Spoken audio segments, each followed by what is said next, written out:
da Conexão Adonai Church. Sou o pastor Fernando Tenório e nós vamos começar a nossa live de hoje, como todas as outras, com uma oração. Então, onde você estiver, curve sua cabeça em sinal de reverência à presença do Senhor para a gente poder orar junto, amém? Senhor nosso Deus e Pai, lhe somos gratos, Senhor, nesta noite, por tudo que o Senhor tem permitido sobre as nossas vidas pelo momento. Nos ajudar, Senhor, para que abramos os nossos corações, para que a nossa mente possa estar alerta diante da Tua presença, para que tudo o que o Senhor tem para nos entregar seja passado, seja entregue, Senhor, possa penetrar no nosso coração, Senhor, no âmago do nosso ser, Pai, possa nesta noite, Pai, ser gravado na tábua do nosso coração, Pai, possa nessa noite estar dentro de nós como princípio, como regra, estatuto, ordenança, orientação, conselho, e nós possamos colocar em prática aquilo que temos aprendido e que iremos aprender nessa noite, Pai. Fala conosco, que a Tua palavra ela seja compreensível a cada um dos Teus filhos, que nós possamos, Senhor,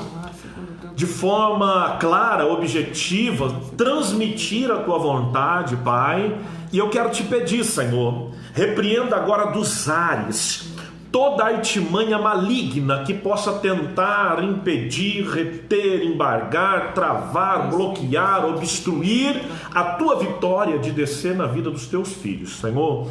Assim como o Senhor enviou para a vida de Daniel resposta, nós pedimos a Tua resposta.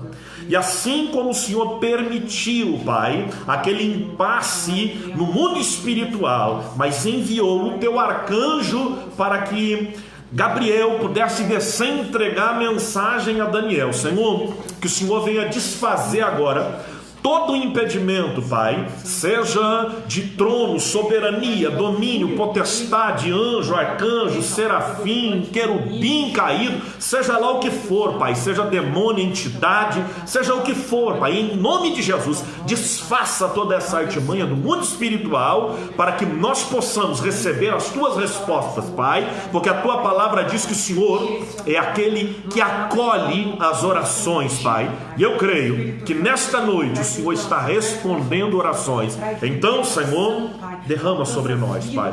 Derrama a Tua palavra, derrama sobre nós, Pai, o Teu poder, Senhor, derrama sobre nós, Senhor, para que possamos viver a Tua graça dia após dia. Supra, Senhor, as nossas necessidades em glória, em nome de Jesus. Amém, Senhor. Como é bom, irmãos, estar na presença de Deus. Eu gosto sempre de começar dizendo que nesse momento não tem nenhum outro lugar que eu gostaria de estar mais do que aqui onde eu estou. Esse é o lugar da gente ser abençoado por Deus, amém? Bom, hoje é um dia que nós falamos sobre guerra espiritual, né? Uma quarta-feira de conexão em guerra espiritual. E a palavra que o Senhor colocou dentro do meu coração é uma palavra que fala de situações impossíveis, mas talvez um pouco mais, né? Não só situações impossíveis, mas aquilo que é improvável. Então eu quero ministrar na sua vida nessa noite o Deus das improbabilidades. Para você se situar nisso e entender o que vai ser ministrado sobre a sua vida, talvez faça necessário você entender o que é improbabilidade. Porque tem muita coisa que a gente ouve, que a gente fala, e às vezes a gente acha que sabe o que é. E eu gosto de citar alguns exemplos de situações que nós vivemos, corriqueiras, né? Experiências e processos em que a gente ouve uma palavra. A gente às vezes como ministro, palestrante, conferencista, seja qual for, né, a tua vocação e o teu chamado, às vezes a gente até ministra sobre a vida do povo, mas não tem ideia do que está pregando, ou ainda acha que sabe aquilo que está falando. Por exemplo, eu por muitos anos acreditei que filho pródigo era o filho que ia e voltava. Eu achava que pródigo era aquele que voltava para casa, porque dá a impressão, no meio de uma ministração que se faz sobre ele, de que se esteja fazendo o nome pródigo, esteja fazendo jus à ida e ao regresso. E na realidade, pródigo pelo dicionário é nada mais do que uma pessoa que esbanja. Então o pródigo é aquele que é esbanjador. Talvez a partir de agora você entenda melhor aquela parábola que Jesus contou do filho pródigo, porque nada mais é do que a parábola, a história de um filho esbanjador, que esbanjou tudo. O contexto diz que ele gasta tudo dissolutamente, sem pensar, não é? Ele gasta de forma inconsequente aquilo que ele tem. Você vê, a palavra pródigo era uma palavra que eu, né, dentro do evangeliquez, dentro do dialeto cristão, achava que era regresso, né? Talvez você já soubesse. Estou esclarecendo isso porque, sem entender aquilo que você está ouvindo, talvez a palavra ela não tenha tanto impacto. E eu sempre falo que por muitos anos eu acreditei que clamar era buscar a Deus com muito fervor.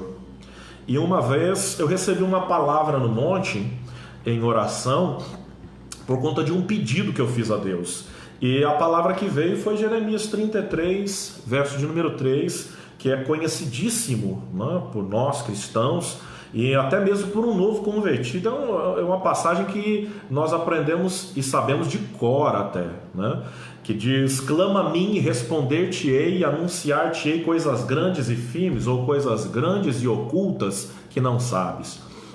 E quando eu recebi essa palavra, eu tinha a impressão de que esse clamor era estar em busca constante diante da presença de Deus, até que por um lampejo de curiosidade, né, um estampido de dúvida, né, eu gosto de chamar de twin, né, que bateu aquele twin dentro da minha cabeça. Eu falei, vou para o dicionário. E quando eu peguei o dicionário para ler o significado de clamor, me surpreendi. Porque lá diz que clamor é falar em alta voz, é gritar.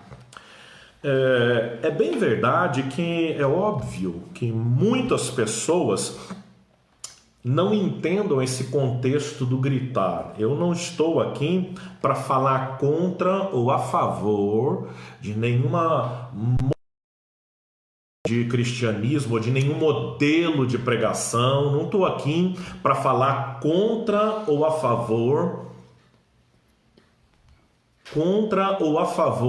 de nenhuma mensagem que se pregue, enfim, né? Eu quero ministrar para você o que significa o clamor, e aí você tire suas conclusões, tá bom? Clamor, dentro do contexto do que Deus está falando para Jeremias, é literalmente gritar. Então ele está dizendo para Jeremias: Jeremias, grita, fala comigo em alta voz, me chama para eu poder te responder.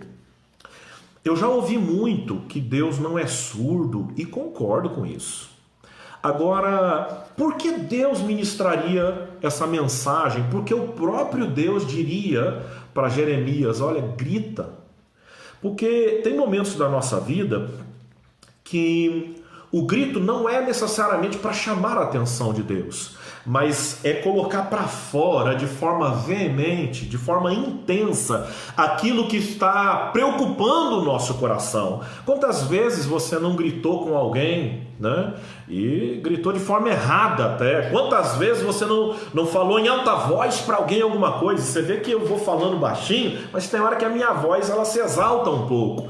E isso, do ponto de vista da ciência, muitas vezes é terapêutico. Então, quando Deus fala para Jeremias: grita, fala comigo, põe seu desespero para fora, é aquele momento em que a gente está passando pelas maiores dificuldades da nossa vida e a gente vai para um lugar reservado. Eu gosto muito de ir para o monte, porque lá a gente pode gritar, irmão, sem ser censurado, sem ser apontado, sem ser julgado. E eu gosto muito, irmão, às vezes, de orar em alta voz. Não porque Deus seja surdo, não porque Deus não entenda ou não esteja me escutando, mas porque Deus me deixou isso como um princípio, para que Ele pudesse me anunciar coisas grandes e firmes. Então, agora que você está entendendo algumas coisas, como eu disse, às vezes a gente ouve do filho pródigo e não entende que pródigo é esbanjador. Ouve uma mensagem, clama a mim, e não entende que o clamar é passar por esse momento terapêutico, que é colocar para fora com veemência, com intensidade, aquilo que se está passando. Então, você está começando a compreender o que Deus está falando. O Deus das improbabilidades, que é a mensagem que o Senhor colocou no meu coração, fala de um Deus que vai contra as probabilidades. Então, para você entender o que é improbabilidade ou probabilidade, a improbabilidade é a qualidade daquilo que não se pode provar, e a probabilidade é a qualidade daquilo que se pode provar. Quando eu falo de um Deus de improbabilidades, eu falo de um Deus que ele faz e realiza coisas, ele chama situações improváveis na nossa vida. Eu não sei qual é o contexto do que você está vivendo, é óbvio que eu sei qual é o contexto do que o Brasil está vivendo e o contexto de que cada um de nós está vivendo no seu individual ou no seu coletivo, mas eu tenho por grande convicção, eu tenho por esperança nesse momento que o nosso Deus, ele vai gerar coisas na nossa vida que alguém vai dizer é improvável que isso tenha acontecido. E o que eu vou ministrar sobre a sua vida, talvez alguém diga, é improvável que isso aconteça. Mas aí é que está. A Bíblia fala em Hebreus capítulo de número 11, que a fé é o firme fundamento daquilo que se espera e prova de fatos que se não veem. Eu gosto de ministrar sobre fé da seguinte forma: fé, então, é esperar o que ninguém espera e ver o que ninguém vê. Dentro do contexto de Elias, como a gente vem falando aí nessas lives, é também ouvir o que ninguém tem ouvido. Porque quando ele pede para o moço dele subir e olhar para a banda do mar, se ele enxerga alguma coisa, porque a expectativa era de chuva, o moço desce por 6 vezes e fala para ele: não estou vendo nada.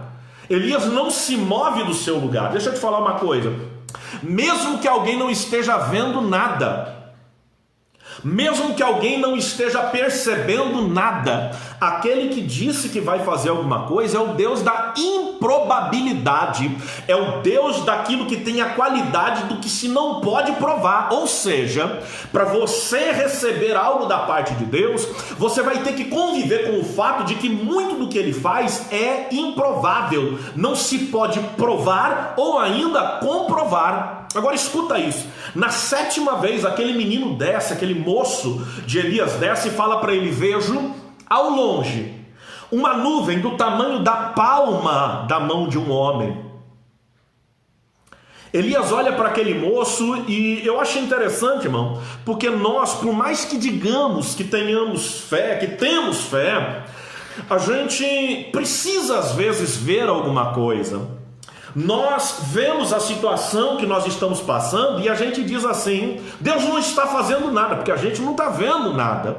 Agora, o que me chama a atenção é que Elias, ele não se move do seu lugar, ele não sai de onde ele está para enxergar alguma coisa, ele não sai dali para ver alguma coisa. Mesmo com a mensagem daquele moço naquele momento, ele continua no mesmo lugar e ele só fala para aquele moço assim: olha, é o seguinte, vai lá e fala para Acabe aparelhar os carros, porque eu já ouço. Olha só que coisa interessante. Ele não se moveu pelo que ele viu e nem pela informação do que o seu moço viu. E olha que era coisa boa, era uma boa notícia. Tem uma nuvenzinha do tamanho da palma da mão de um homem. Ele não se move pelo que o moço viu e nem pelo que ele está vendo ou deixando de ver. Ele se move por aquilo que ele está acreditando. Porque ele diz: eu ouço. Olha só, a nuvem era pequenininha, mas ele já estava ouvindo o resultado. O Deus das improbabilidades, nessa noite, ele lançou uma palavra profética dentro do meu coração para lançar para você. Você pode não estar vendo nada, e talvez alguém já esteja vendo alguma coisa e dizendo para você assim: ó, tem uma nuvem, quer dizer, tem esperança.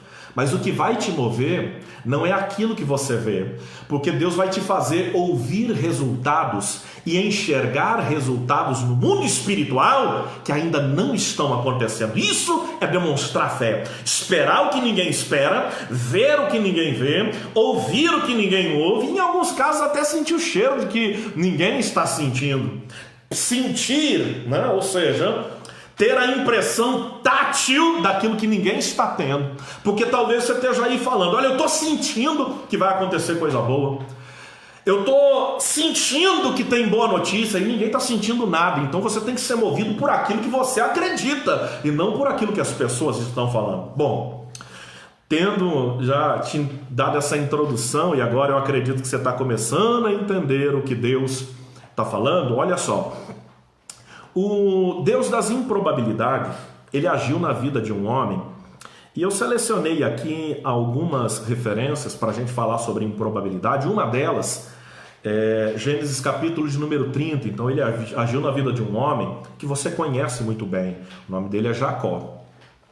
Lá no capítulo de número 30, do verso 31 ao 43, conta esse trecho da história. Mas eu queria ler do 37 ao 39 e te contar o entorno, tá? O Gênesis capítulo de número 30, do verso de número 37 ao 39, diz assim: Então Jacó apanhou galhos verdes de estoraque, amendoeira e plátano, e neles fez listras brancas, descascando-os parcialmente, expondo assim a parte branca interna dos galhos. Depois fixou os galhos descascados junto aos bebedouros, na frente dos rebanhos, no lugar onde costumavam beber água.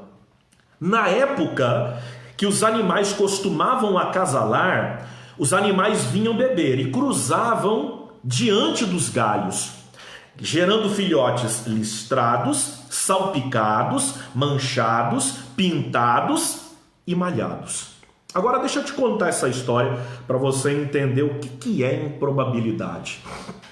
No capítulo 30, Labão chama Jacó, porque Jacó estava querendo ir embora já, né? Já estava com o pensamento de ir embora. E mais uma vez ele propõe para Jacó ficar. E ele diz assim para Jacó: Jacó, coisa é o seguinte, rapaz, fica que agora eu vou te ajudar, né? Eu vou te dar agora, né, como bênção, como pagamento, o que nascer do meu rebanho. Vamos combinar alguma coisa aqui, né? E Jacó combina com ele e fala assim: olha, vamos fazer o seguinte, tudo que nascer listado, então vou ler aqui para você lembrar, olha só, tudo que nascer listrado, salpicado, manchado, pintado e malhado, separa para mim. Então a gente vai fazer o seguinte: hoje, o que já tem listrado, salpicado, manchado, pintado e malhado, eu já separo para mim. Labão concordou. E Jacó disse: olha, eu vou passar pelo meio do rebanho, e se você, tio, achar um único filhote, ou uma única cabra, ou uma única vaca separada no meio dos meus rebanhos, que não seja listrado, manchado, salpicado, malhado e pintado, então o Senhor me tenha por enganador. E é interessante, irmão, que quando Jacó combina isso, era Jacó que ia passar pelos rebanhos e separar, mas Labão foi na frente, já desconfiando de Jacó, que não tinha um histórico muito bom. A Bíblia diz que ele separa e agora Jacó começa a cuidar dos rebanhos. Olha que coisa interessante. É óbvio que não tem no texto uma orientação divina, mas da onde foi que Jacó tirou essa ideia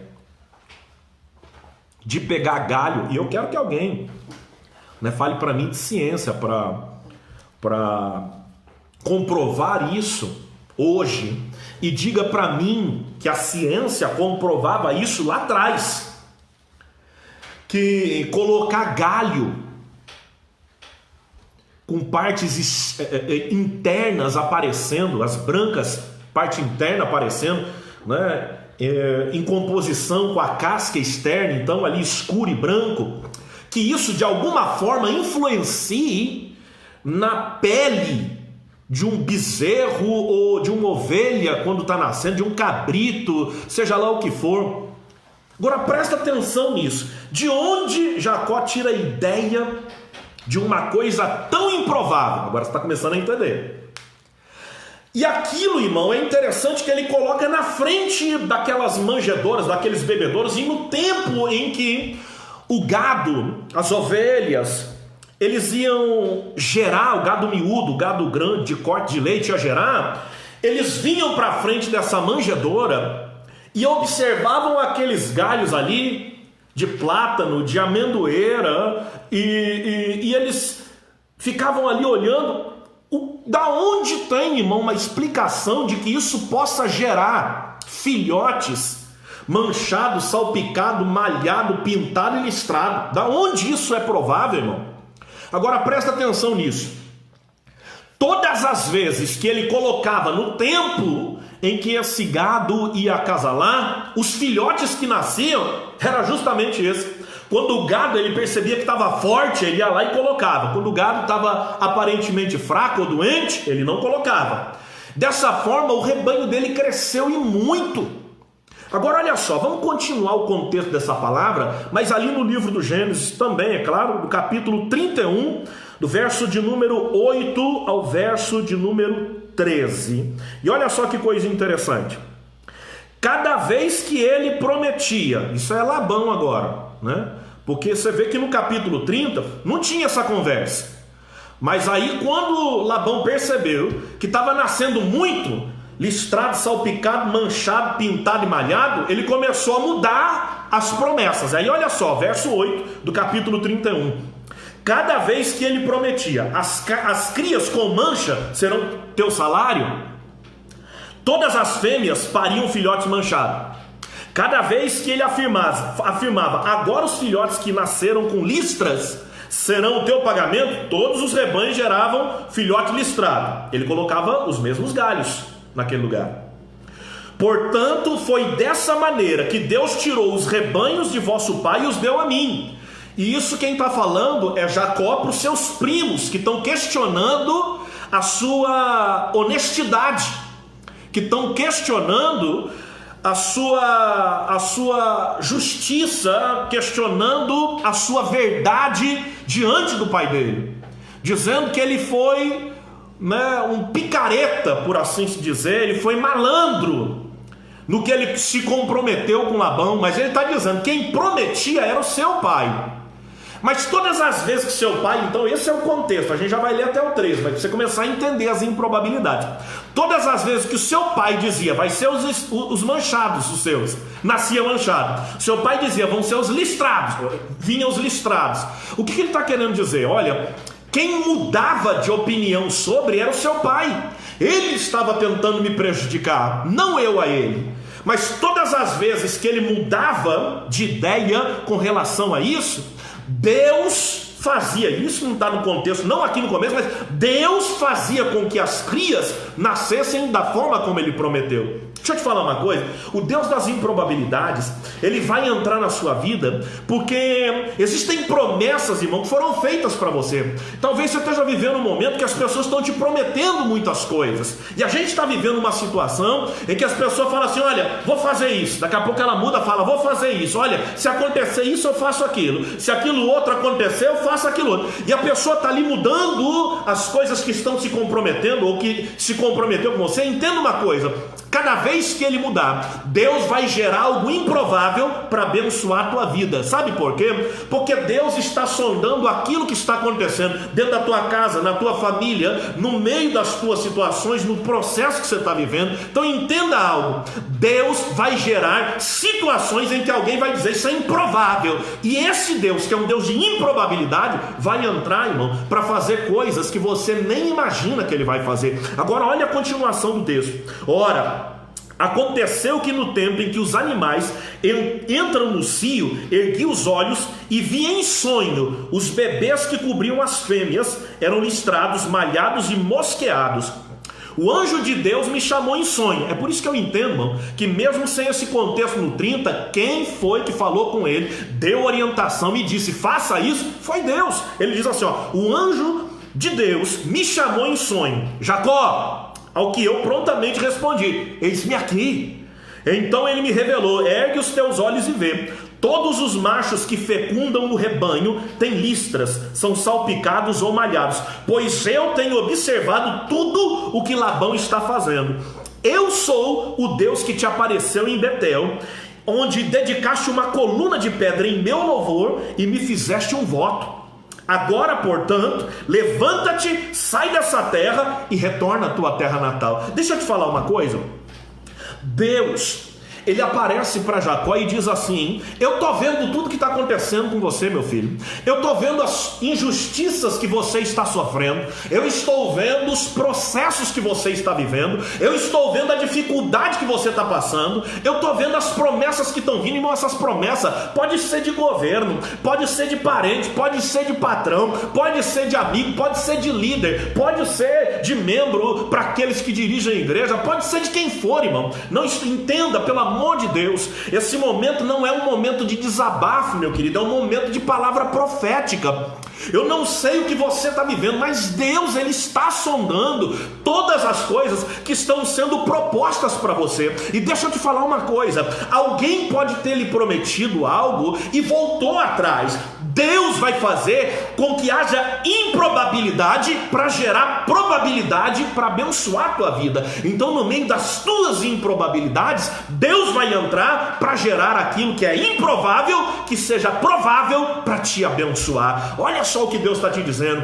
As pessoas podem mudar de ideia, podem mudar os seus planos. As pessoas podem refazer promessas, podem dizer que não foi bem isso que falaram. Deus está vendo tudo o que está acontecendo. E uma coisa eu sei, irmão: mais do que confiar em R$600, entenda, eu não estou falando contra a medida de governo, irmão. Estou dizendo para você que muito mais do que confiar em R$600 que está sendo liberado, muito mais do que confiar em máscara que está chegando, remédio que está chegando, em medidas preventivas, ou que seja, para nós como nação, enquanto brasileiros, irmão, muito mais do que tudo isso que está sendo feito, Deus está fazendo algo por nós. Deus está trabalhando pela nossa vida, e Ele está vendo tudo. Olha só, eu amo esse texto, presta atenção no que diz esse texto.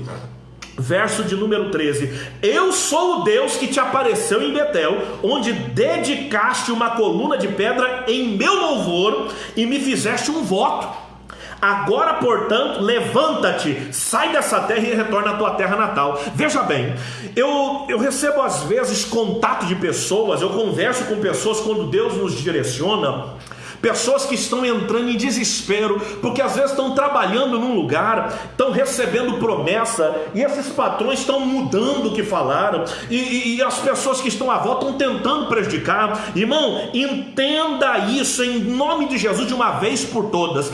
Deus não vai permitir que você saia sem antes colocar as mãos sobre a sua vida e te exaltar onde você está. Então depois Ele pode até dizer para você: sai e volta. Mas do contrário, dentro da palavra que nós estamos lendo, o Deus das improbabilidades vai gerar algo na tua vida onde você está para mudar o que você está vivendo. Olha só o que me chama a atenção. Às vezes a gente fica assim: Deus não está vendo o que eu estou passando. Olha o verso 12, escuta isso. Então Ele me revelou: ergue os teus olhos e vê.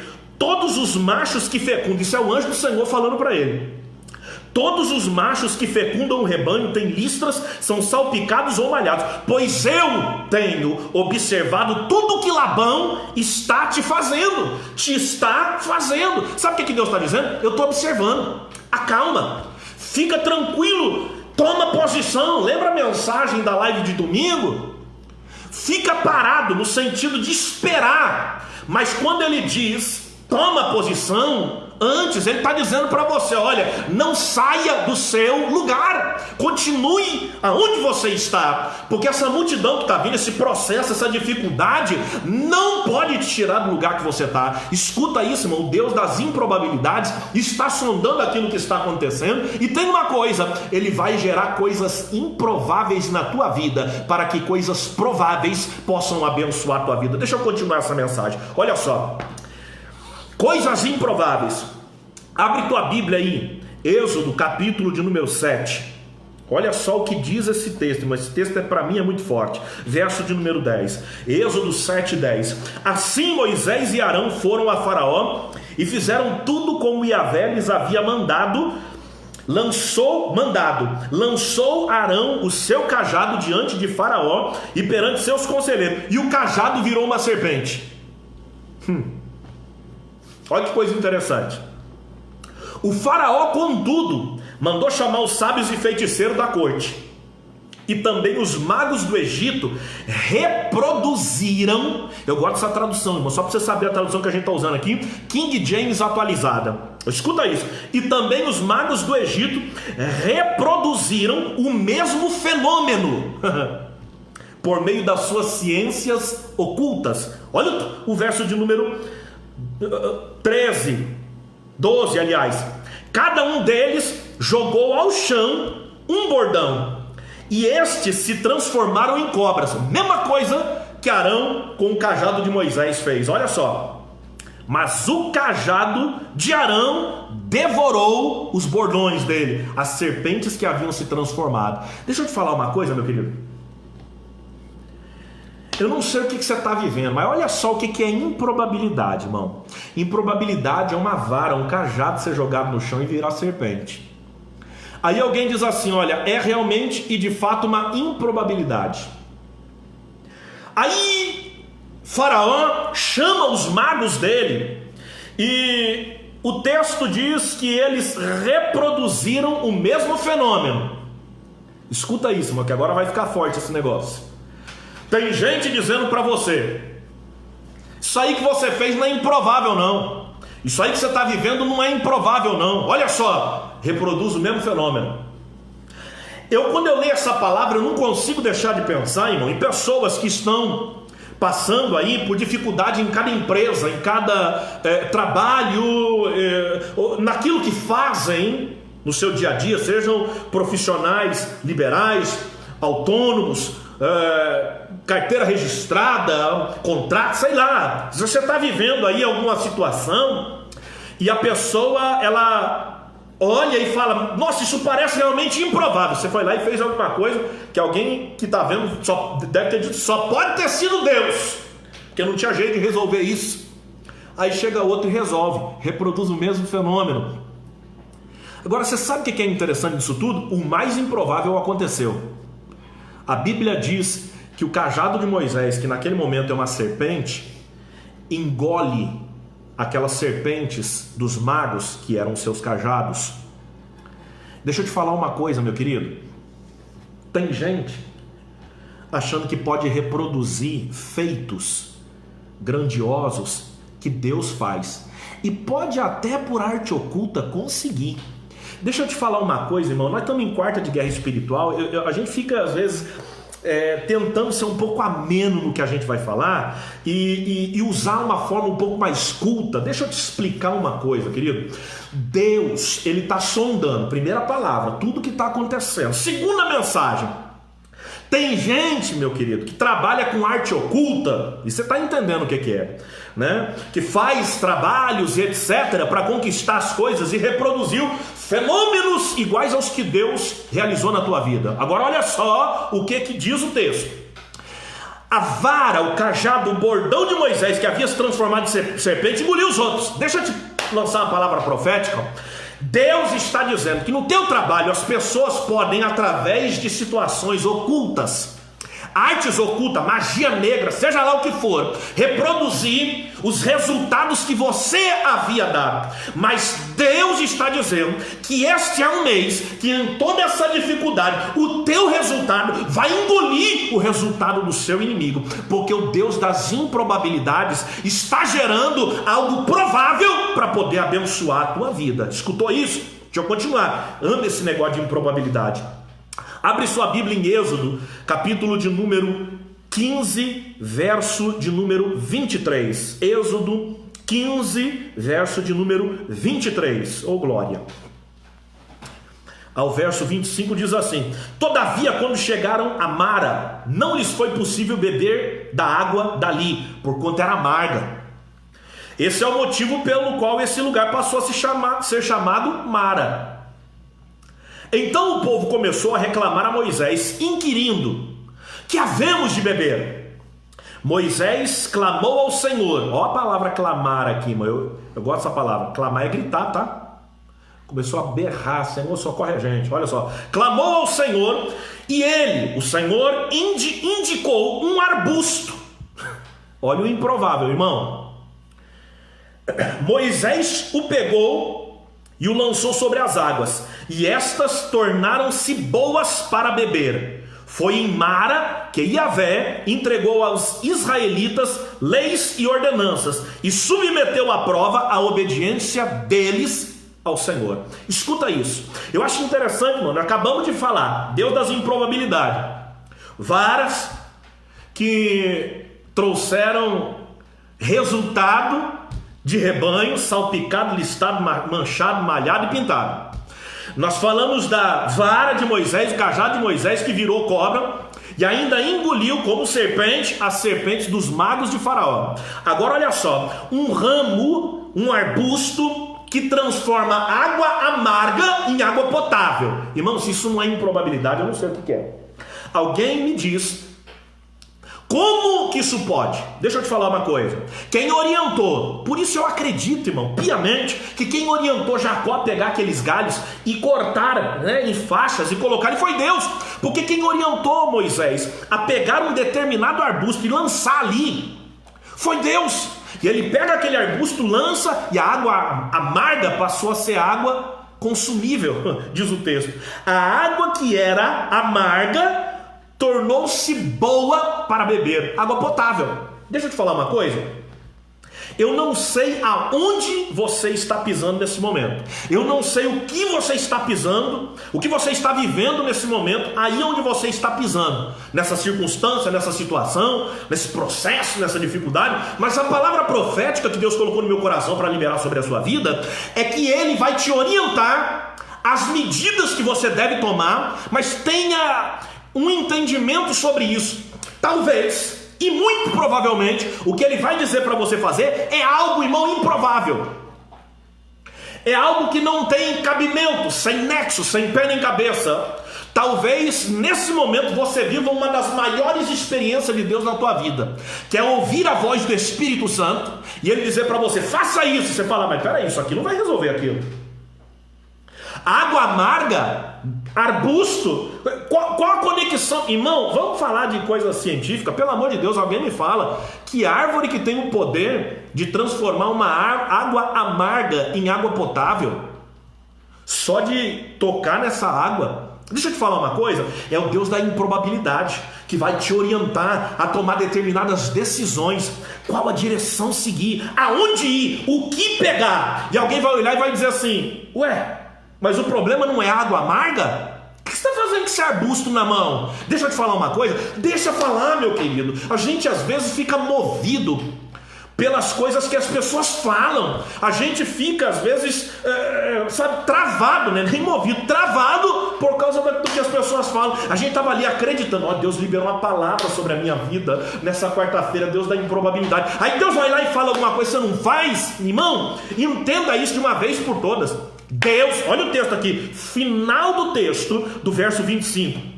E submeteu à prova a obediência deles ao Senhor. O primeiro que foi provado foi Moisés. Moisés, o negócio é o seguinte, é que Moisés já está acostumado. Não, quando a gente começa a entender que o nosso Deus é um Deus que mesmo na sua infinita loucura ainda é mais sábio que homem. Essa é a primeira carta aos Coríntios, epístola aos Coríntios, capítulo de número 1, verso número 25. Porque a loucura de Deus é mais sábia do que a sabedoria humana, e a fraqueza de Deus é mais forte do que qualquer fortaleza humana. Olha o texto, irmão.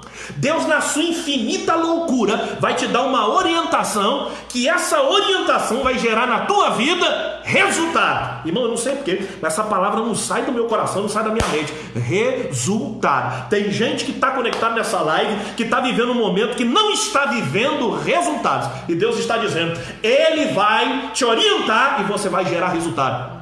Você vai gerar resultado, sabe no quê? Na água amarga que colocaram na sua mão, que puseram na sua mão. Você vai, irmão, quando a pessoa vê que a água amarga que te deram virou água potável, eles vão perguntar: o que você fez? Vai falar: então, eu peguei um arbusto e joguei. A pessoa fala: mas peraí, isso é improvável. O Deus das improbabilidades está agindo sobre a sua vida. Deixa eu continuar o texto, aqui está maravilhoso, olha só. Abra a sua Bíblia, segundo livro dos Reis, capítulo de número 4, olha aí, segundo livro dos Reis. Isso é uma mensagem muito conhecida, irmão, uma mensagem que eu já vi ser pregada das mais diversas formas possíveis. Segundo Reis, capítulo de número 4, verso de número 38, diz assim: Eliseu voltou a Gilgal, quando a fome assolava toda a região. Estando os discípulos dos profetas sentados à sua frente, ele solicitou ao seu servo: põe a panela grande no fogo e prepara uma sopa para os irmãos profetas. Um deles saiu ao campo para apanhar verdura e encontrou uma espécie de trepadeira silvestre, colossíntida. Apanhou alguns de seus frutos e encheu deles o seu manto.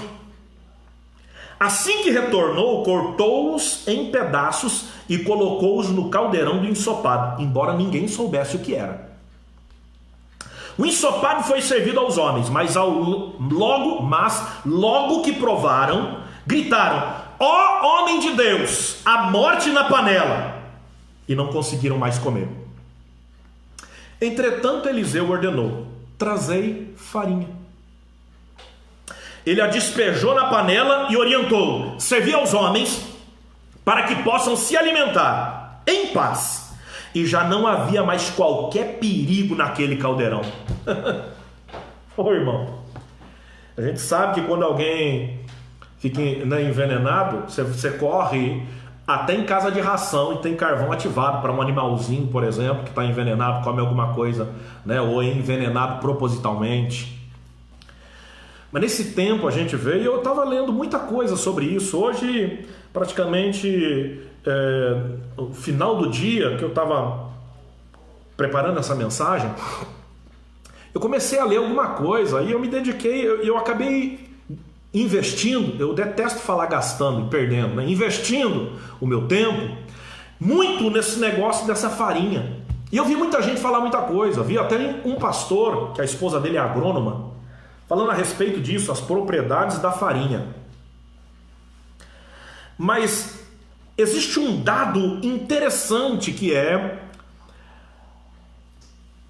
a proporção do envenenamento. Eu estava lendo em um site, se eu não me engano é um site de botânica, que fala dessa colossíntida, e se eu não tiver enganado, pouco menos de 10 gramas seria suficiente, presta atenção, para gerar desconforto estomacal, desconforto intestinal, seguido de diarreia com sangue. Desculpa, falar de uma forma tão explícita, mas vamos lá. Diarreia com sangue, possível convulsão, seguido de morte. Olha o processo. Deixa eu te falar uma coisa. Eu não sei em que ponto que você está desse envenenamento. Talvez alguém, irmão, despreparado, assumiu alguma coisa, algum compromisso, alguma função, algum encargo, alguma responsabilidade. E eu vejo muito pelo moço que saiu. Irmão, eu não acredito que ele fez isso para matar ninguém. O texto mesmo não traz isso de uma forma clara, mas também não deixa nenhuma impressão ruim sobre esse moço. Eu não acredito que esse moço saiu e falou: vou pegar essa trepadeira venenosa, o fruto dela, e vou servir para os profetas, vou matar todo mundo hoje. Eu não acredito que tenha sido isso. Eu imagino que ele, na sua inexperiência, saiu para caçar alguma coisa, viu aquele fruto, que é bonito, irmão, inclusive, Depois você pesquisa aí a colossíntida. E ele pega aquele fruto, ele encheu o manto dele, irmão, ali, e saiu carregando, cortou ali e colocou na panela que estava ensopado, para encorpar aquilo ali, porque o começo do texto diz que havia fome naquela região, então não tinha muito o que fazer, ele saiu para caçar o que desse. Deixa eu te falar uma coisa, talvez na inexperiência alguém tenha tomado alguma atitude errada, alguém tenha feito alguma coisa que prejudicou alguém. Presta atenção nos sintomas que viriam logo na sequência: desconforto estomacal intestinal seguido daquela situação com sangue. Olha só, nem vou repetir, aquela situação com sangue, com possível convulsão e até óbito. Deixa eu te falar uma coisa, eu não sei se você está entendendo essa mensagem. O Deus das improbabilidades, Ele sabe quando nós somos falhos nas nossas limitações. E eu estou aqui, irmão, como um arauto, como um ministro de Deus, como porta-voz da palavra profética, para te dizer uma coisa: Deus, Ele está lançando sobre tudo aquilo que podia gerar morte, essa farinha espiritual. Porque apesar dela, dentro desse contexto, é óbvio, entrar para captar tudo aquilo que pudesse gerar a morte, mas ela já tinha sido ingerida, já tinha virado comida, já estava no estômago, já estava se fazendo digestão dela. Presta atenção nisso. Talvez alguma situação que você entrou pela sua inexperiência, talvez pela sua, entenda, eu vou falar isso e explicar, talvez pela sua incompetência, que é a falta de competência ou de capacidade para algo determinado. Ninguém está te chamando aqui de uma pessoa, né, de forma pejorativa, de um incompetente, como se você fosse uma pessoa inconsequente. Às vezes o brasileiro usa a palavra incompetente, irmão, de uma forma que já virou pejorativa. Incompetência é simplesmente não ter competência, não ter capacidade para aquilo, não ter sido treinado e capacitado para aquilo. Então olha só, talvez nós, então vou me incluir nesse grupo, para você não achar que isso aqui é uma palavra que soe como afronta para você, mas talvez nós, na nossa incompetência em alguma coisa, tomamos uma decisão desacertada. Pusemos na panela da nossa vida uma erva venenosa e a gente já se alimentou, o negócio já está indo. E o que vai ser de nós? A farinha vai entrar, meu querido. A farinha nesse aspecto é interessante porque é o trigo moído. E eu gosto desse contexto, irmão. Sabe por quê? Porque aquele que se fez carne, habitou entre nós, o Verbo, ele se chamou Pão da Vida, dizendo que ele era a base da sustentação. E quando fala pão, irmão, na Bíblia, fala diretamente da semente. Então ele é a semente que foi moída. Ele é a semente, irmão, que foi triturada. E por isso eu posso lançar essa palavra profética sobre a sua vida com muita propriedade, que aquele que foi triturado na cruz do Calvário é a farinha que cai sobre a nossa vida para tirar tudo aquilo que pode gerar morte. O Deus da improbabilidade vai entrar naquilo que você ia falir, naquilo que você ia fracassar, naquilo que você ia perder, naquilo que você ia ter prejuízo, naquilo que poderia gerar tua morte em algum aspecto. Porque quando fala de morte, fala de falência. E eu acho interessante esse negócio, porque a falência, ela pode ser uma falência familiar, ela pode ser uma falência conjugal, ela pode ser uma falência financeira, ela pode ser uma falência profissional, algo que te tire de cena, do palco, de outros profissionais, de onde você talvez nesse tempo tinha respeito, mas agora alguma coisa está colocando em xeque a sua reputação, o seu nome. Deixa eu te falar uma coisa, irmão. A farinha, que é o Cristo que foi moído na cruz do Calvário, está entrando, irmão, nesse caldeirão que é a nossa vida, para tirar tudo que podia gerar morte, para poder gerar vida na nossa vida. Eu tenho uma mensagem profética para você. Essa farinha que tirou a morte que havia na panela, está tirando, irmão, a falência que existe em qualquer área da nossa vida. Vou continuar a história. Enquanto eu vou tomar um gole d'água aqui, abre aí, segundo livro dos Reis, capítulo de número 6, e nós vamos ler o verso de número 6.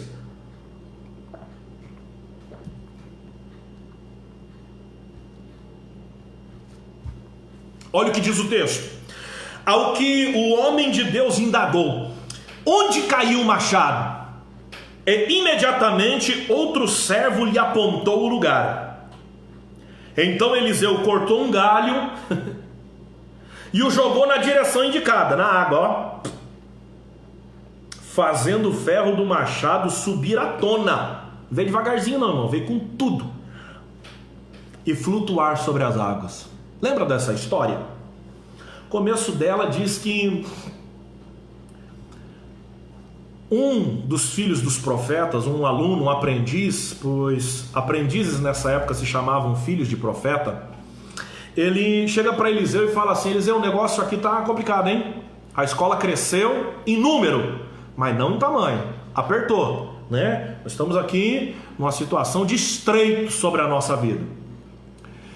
E a gente queria saber se o senhor não autoriza a gente a colher umas vigas lá pro lado do Jordão e dar uma aumentada aqui no espaço. Ele falou: vai lá, gente. Os meninos falaram: não, a gente até vai, mestre, mas a gente vai com o senhor junto. Você sabe o que eu acho interessante dessa palavra, né? Eu ia falar só sobre a improbabilidade, mas não preciso falar sobre isso. Tem hora que a gente fala para Jesus: Jesus, o negócio tá apertado, o negócio tá difícil, Jesus, deixa eu fazer isso. E Jesus fala: vai lá e faz. E a gente vai lá e faz, mano. A gente tinha que aprender com os filhos dos profetas.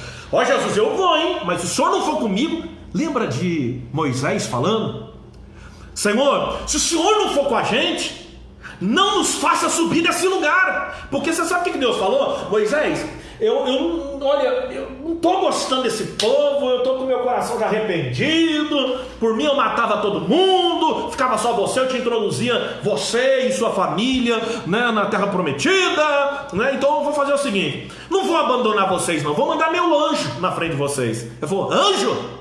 Não, o senhor disse que ia com a gente, então se o senhor não for, não faz a gente subir daqui não. Eu acho interessante, porque hoje em dia as pessoas às vezes sentem tanta glória de Deus quando a gente fala: o anjo do Senhor trouxe a resposta, o anjo do Senhor está entrando, o anjo do Senhor está guerreando. A gente fala Jesus, a pessoa não dá nem bola, desdenha, não faz caso da pessoa de Cristo. E nesse contexto, Eliseu tipifica a pessoa de Cristo, o mestre, Senhor, Pai. Ele era chamado de Abba, por isso os meninos eram chamados de filhos dos profetas. Ele olha, né? Eu imagino esse moço, eles estão olhando para Eliseu e fala: Abba, né? Ô papai, se o senhor não for com a gente, nós não vamos não. Eliseu fala: então vamos lá. A Bíblia diz que eles estão lá cortando, e alguém que não tinha feito uma revisão no machado, porque a gente às vezes é assim, irmão, a gente está acostumado a fazer as coisas e a gente não faz uma revisão, não faz uma reciclagem. Essa palavra tem um endereço certo. Você que está aí do outro lado sabe aquilo que Deus está falando para você. Às vezes a gente, no nosso ego, orgulho, na nossa arrogância até, muitas vezes a gente, por já estar acostumado a fazer alguma coisa, a gente vai lá e faz, porque a gente sabe como fazer. Eu imagino esse moço, e aí alguém vai dizer assim: mas era machado emprestado, pastor. Tudo bem, pior ainda, porque se eu estou com uma ferramenta que não é minha, eu tenho que fazer uma revisão nela. Irmão, você vai fazer uma viagem, não tem carro, ou seu carro não é, né, um bom carro para uma viagem longa, um carro gastão, ou um carro sem potência para levar muitas pessoas dentro, né? A pessoa chega e fala para você: olha, vou emprestar meu carro para você. No mínimo você vai perguntar se a revisão está em dia. No mínimo você vai falar: irmão, bênção, dá aqui seu carro. Você vai levar no mecânico para fazer a revisão, para ver se o freio está bom, se o pneu está bom, se o motor está bom, se a transmissão está bom, se tem óleo, se não tem, se tem água, se não tem, se a parte elétrica está ok. Porque às vezes, irmão, olha só, a gente confia tanto no que a gente está pegando emprestado, que a gente acaba não fazendo o que deveria fazer, que é revisar.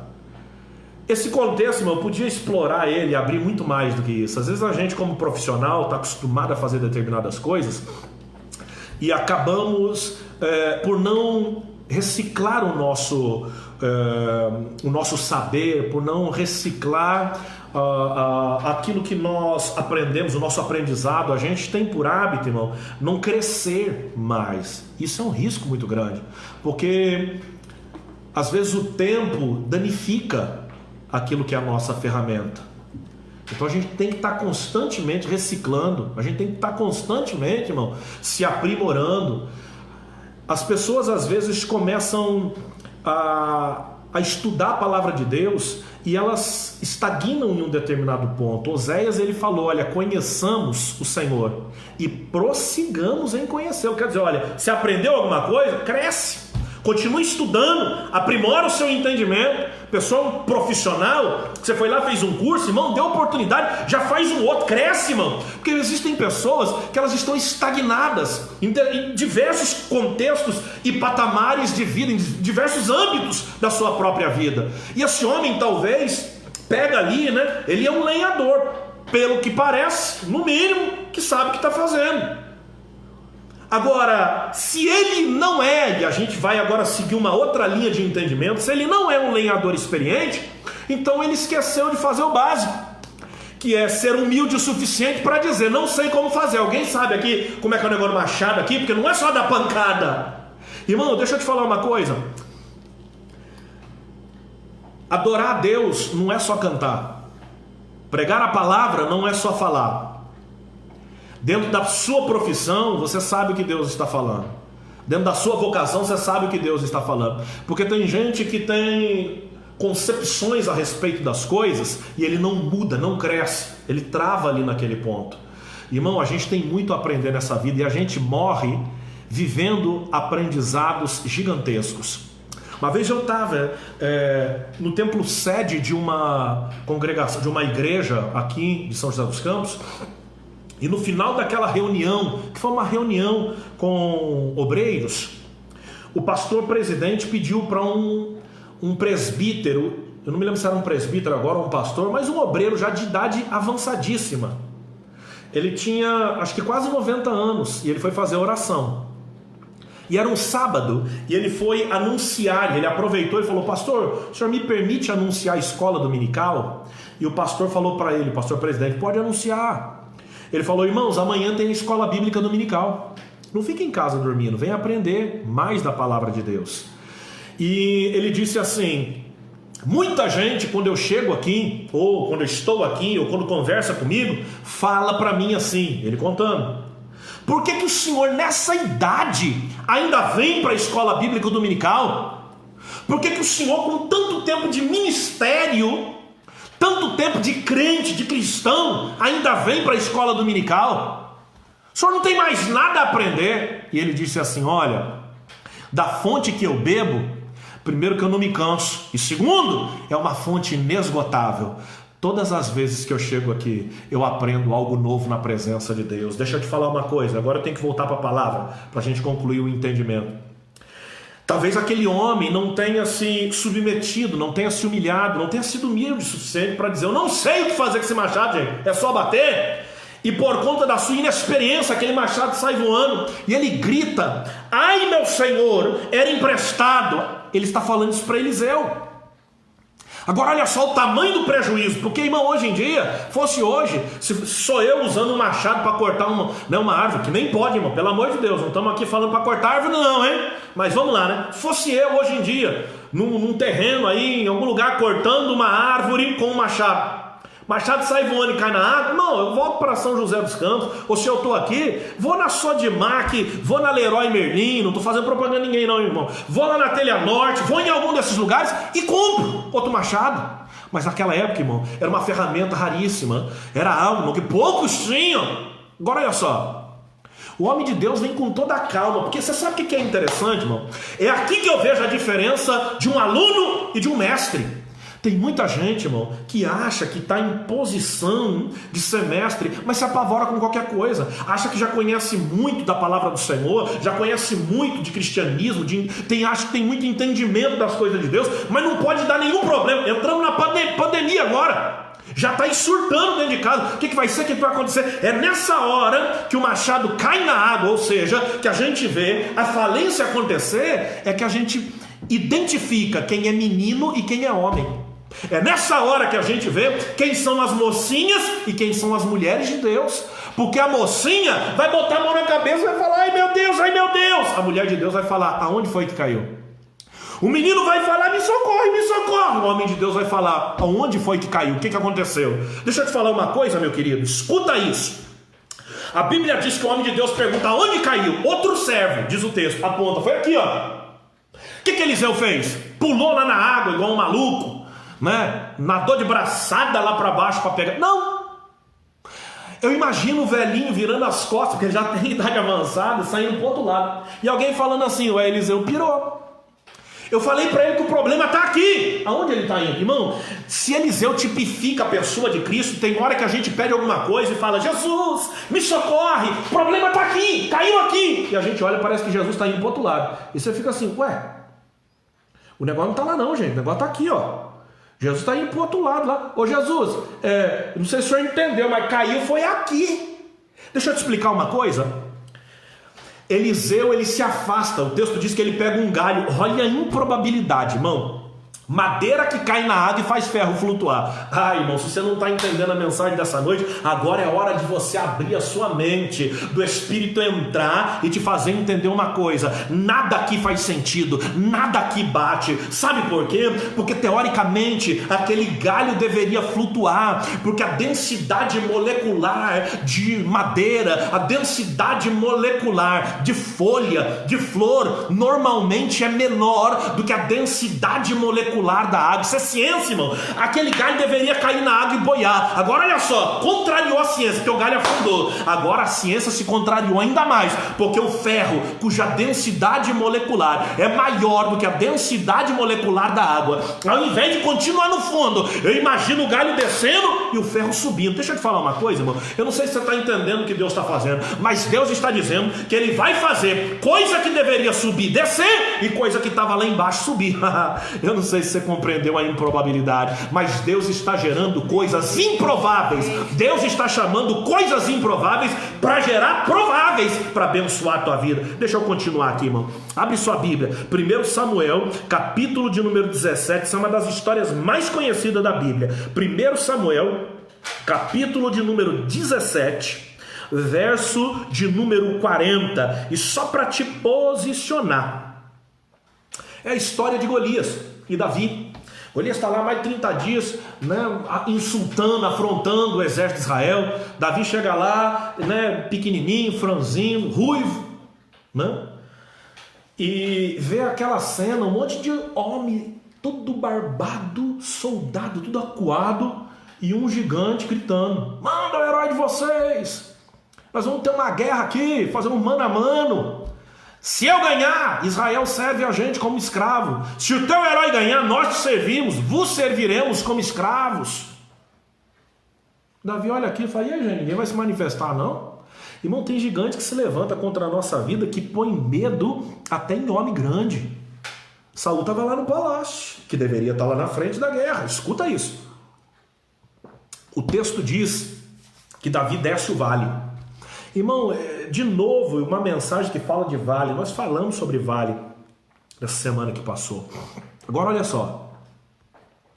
Davi desce o vale e pega 5 pedrinhas. Eu não vou nem falar sobre o contexto das 5 pedras, mas eu quero ler o verso que a gente falou dele, que é o verso 40 em diante.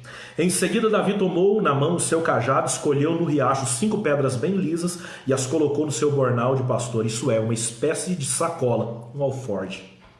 Pegou sua tiradeira, a funda, e partiu ao encontro do filisteu. Nesse mesmo momento, o filisteu, com seu escudeiro à frente, vinha se aproximando na direção de Davi. Que eu acho que a visão do gigante, parece que ele está olhando e falando assim: esse negócio não está muito coerente não, hein? Porque ele estava andando e Davi só abaixando na altura, né? Camarada com 2,90 m quase de altura. Davi com menos de 1,70 m. O negócio está assim, ó. E ele olhando assim, e Davi vindo, talvez a perspectiva foi enganando ele, mas foi chegando perto. Agora olha o texto. Golias parou e olhou bem para Davi e começou a caçoar, zombar, porquanto seu oponente não passava de um jovenzinho, ruivo, bronzeado e de boa aparência. Eu gosto da Septuaginta, ela fala franzino. Escuta isso.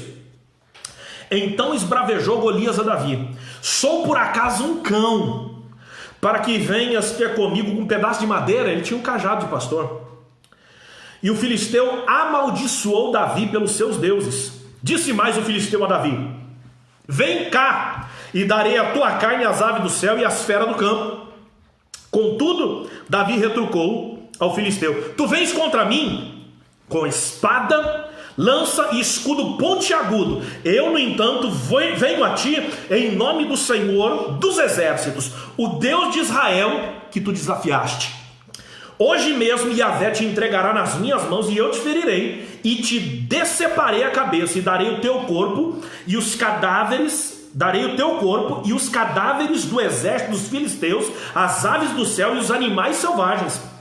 Toda a terra saberá que há Deus em Israel, e toda essa multidão aqui reunida conhecerá que não é pela espada, olha, escuta isso, irmão, nem pela lança que Yahvé concede a vitória, porque Yahvé é o Senhor das batalhas.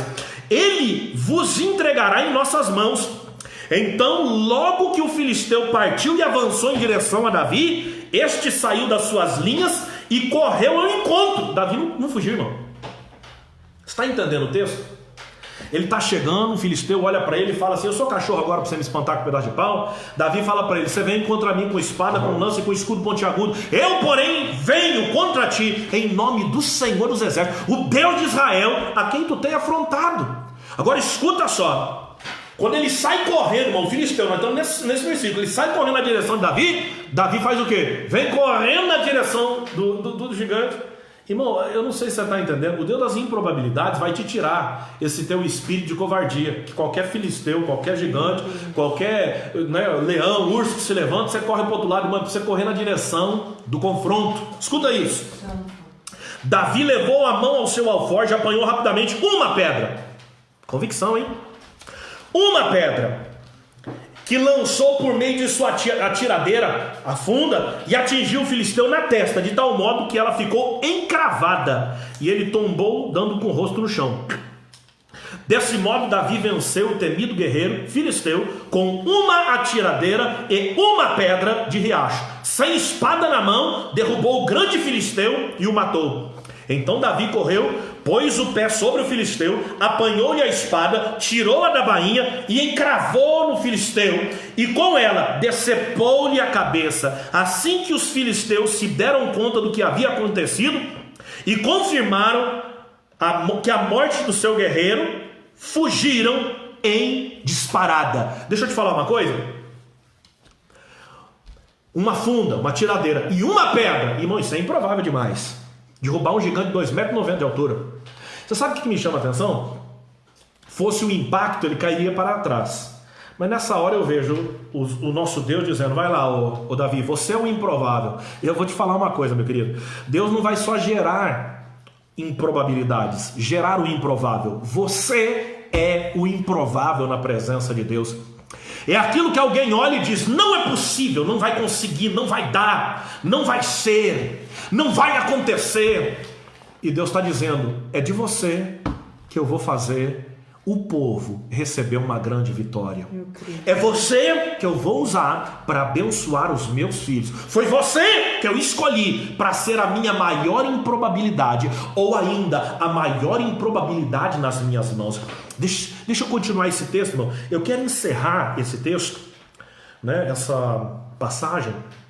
Eu vou comentar, não vou ler, mas falar sobre a passagem de Elias no Jordão. Ele pega a capa dele, olha só, improvável, e fere a água abre. Ele sobe, a capa cai, Eliseu pega a capa, ele volta e toca, a água abre. Deixa eu te falar uma coisa. Deus está falando de coisas improváveis.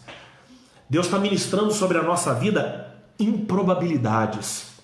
Eu não sei se você está entendendo, mas às vezes a gente olha para aquilo que a gente tem, porque a capa de Elias era algo surrado, era aquilo que o protegia de tempo, que muitas vezes ele provavelmente colocou no rosto para aquelas situações de vendavais, de areia que vinha contra ele, que talvez ele se cobria durante a noite, em um momento de deslocamento, em um momento que ele estava seguindo para o Carmelo, ou voltando dele quando ele ia buscar.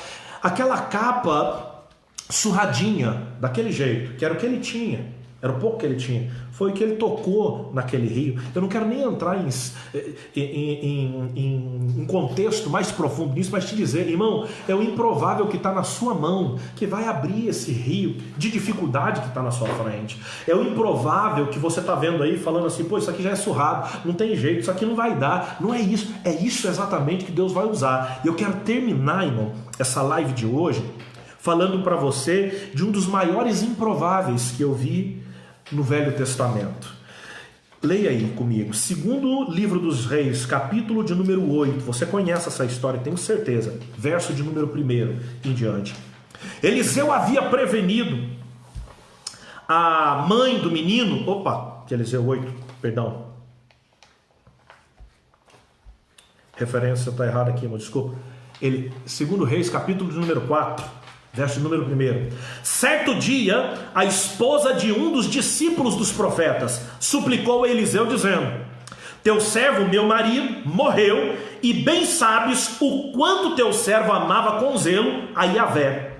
Agora um credor acaba de chegar à nossa casa para levar meus filhos como escravos pelo pagamento da dívida. Eliseu lhe indagou: o que posso fazer por ti? Dize-me o que tem em casa. Eliseu está dizendo: eu não tenho dinheiro, o que eu posso fazer? Porque eu poderia fazer por você, financeiramente falando, eu não tenho o que fazer, mas vamos fazer o seguinte: o que você tem em casa? Dize-me o que tens em casa. Ao que ela prontamente respondeu: tua serva nada tem em casa, senão uma vasilha com azeite. Então ele ordenou: vai e pede emprestado a todos os teus vizinhos ânforas vazias, vasilhas, vasos, tantos quanto puder recolher. Outra tradução diz assim: vasilha vazia e não pouca. Depois entra em tua casa, fecha a porta atrás de ti e de teus filhos e derrama o azeite puro que brotar em todos esses vasos, pondo-os de lado à medida que forem ficando cheios. Assim ela se foi, trancou-se em casa com seus filhos e começou a encher as vasilhas que se lhe traziam.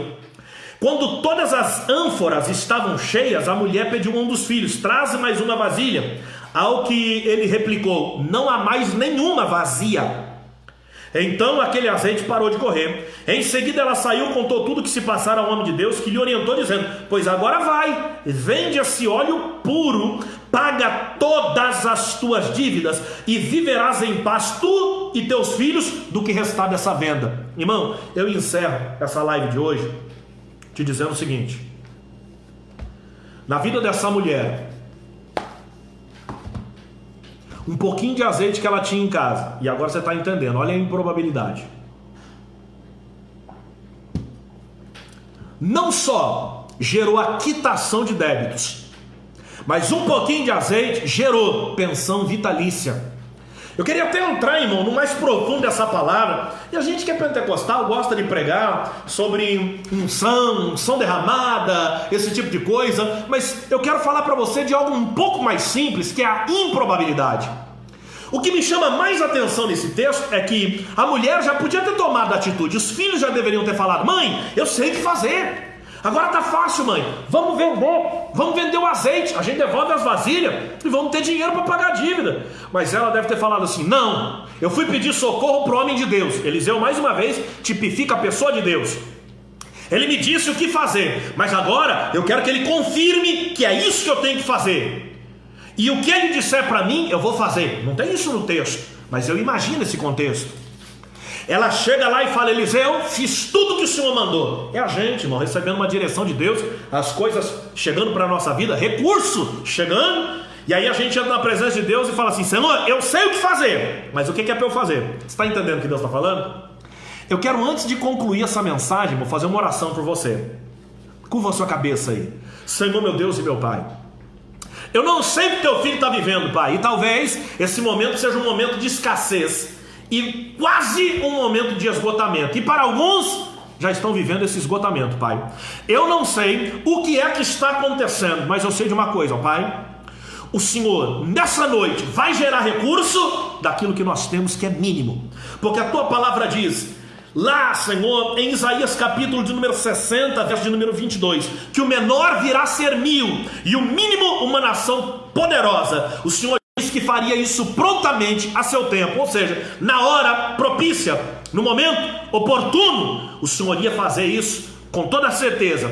E eu creio, Pai, que essa mensagem confirma algo muito simples: que do pouco o Senhor faz muito, e do nada o Senhor faz tudo sobre a nossa vida. Senhor, confirma a palavra desta noite sobre a vida dos teus filhos, porque o Senhor é o Deus da improbabilidade. Confirme, Senhor, nos nossos corações e na nossa trajetória aquilo que o Senhor ministrou sobre a nossa vida, em nome de Jesus. Amém, meu querido? Escuta isso: o Deus das improbabilidades está gerando na sua vida coisas improváveis para se tornarem prováveis, e te abençoarem. Não que elas se tornem prováveis aos olhos da ciência, não que elas se tornem improváveis aos olhos dos especialistas, mas que para você, quando você vê, aí você vai dizer: é verdade, o que o Senhor falou, Ele fez. O que o Senhor falou, Ele cumpriu. O que Ele prometeu, Ele cumpriu. Vou finalizar te dizendo, de novo, um pouquinho de azeite se transformou em quitação de débitos e em pensão vitalícia. Do teu pouco, Deus vai fazer muito. Mas para aqueles que já entraram em esgotamento, do nada, Ele faz tudo nessa noite, em nome de Jesus. Amém, meu querido? Ó, lembrando, compartilha esse vídeo com as pessoas que você conhece, sejam cristãs ou não cristãs. Eu tenho certeza de que o Espírito Santo, ele pode assentar no coração desejo por ouvir essa mensagem. E eu tenho convicção de que você compartilhando, vidas podem ser tocadas e abençoadas por aquilo que foi pregado. Irmão, colabore conosco. Nós temos sempre falado a mesma coisa. A igreja continua com os compromissos, mesmo com a porta fechada. Existem os seus compromissos. Karen e eu também temos os nossos compromissos. Os irmãos sabem, nós vivemos em dedicação do nosso tempo 100% para a obra e vivemos 100% pela fé. Então que você possa, irmão, semear, mesmo nesse momento de dificuldade, porque o teu pouco, Deus transforma em muito. E aquilo que você semeia, entenda, aprenda e nunca mais se esqueça: uma semente não retorna uma pequena semente, ela retorna uma farta colheita. E eu creio que Deus vai te abençoar. A missionária Karen, logo que a gente terminar o vídeo, vai colocar, como sempre, no cabeçalho desse vídeo, dessa chamada. Você já pode ver que tem nos outros vídeos, né, as nossas contas, para que Deus, através da tua vida, possa ministrar algo sobre a nossa vida. Nós agradecemos a todos os irmãos que têm sido colaboradores, que têm sido voluntários nesse momento e que têm sido liberais em abençoar, mesmo no momento de dificuldade. Que Deus te abençoe grandemente. Deixa eu fazer uma oração para a gente terminar. Senhor nosso Deus e Pai, eu quero lhe agradecer pela vida dos teus filhos, Senhor, que estiveram conectados até esse momento, aqueles que se conectaram, Senhor, e pegaram uma parte dessa palavra, todos aqueles, Senhor, que verão posteriormente esse vídeo, aonde, Senhor, chegar, vidas possam ser impactadas, Senhor, possam receber a tua direção, que as improbabilidades, Senhor, comecem a aparecer e que elas possam gerar na nossa vida probabilidades, Senhor, para que o Senhor nos abençoe